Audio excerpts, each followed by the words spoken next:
I used to think having too many ideas was a gift.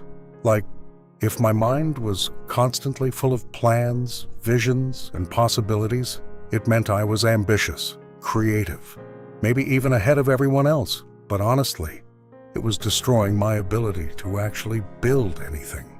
Because every single day I spent overthinking which path was best was another day I created nothing. And that's the trap no one really talks about.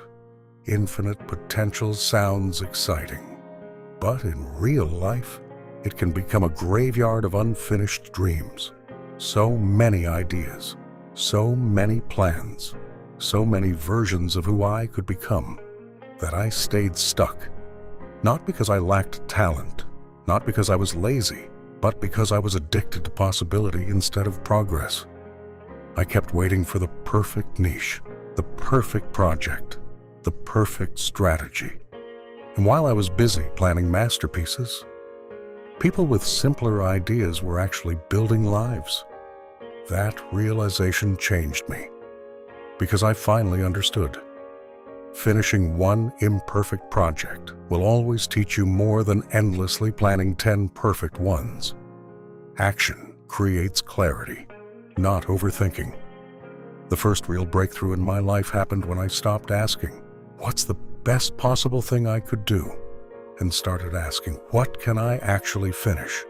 That shift changed everything, because singular focus builds momentum, and momentum builds confidence. When you complete something, even if it's messy, you prove to yourself that you are capable. You gather data. You improve faster. You stop romanticizing perfection and start respecting consistency. That's how abundant builders are made, not through endless brilliance, but through repeated execution, and in a world designed to overwhelm us with trends, niches, and distractions. Focus becomes a superpower.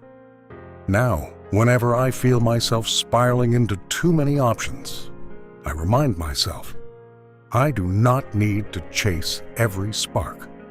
I only need to protect one long enough to turn it into fire. Because clarity isn't found in doing everything. It's built by committing to something. So if you've been feeling stuck, maybe you don't need more ideas. Maybe you just need to choose one and finally begin. Because your future is not built by potential. It's built by finished work.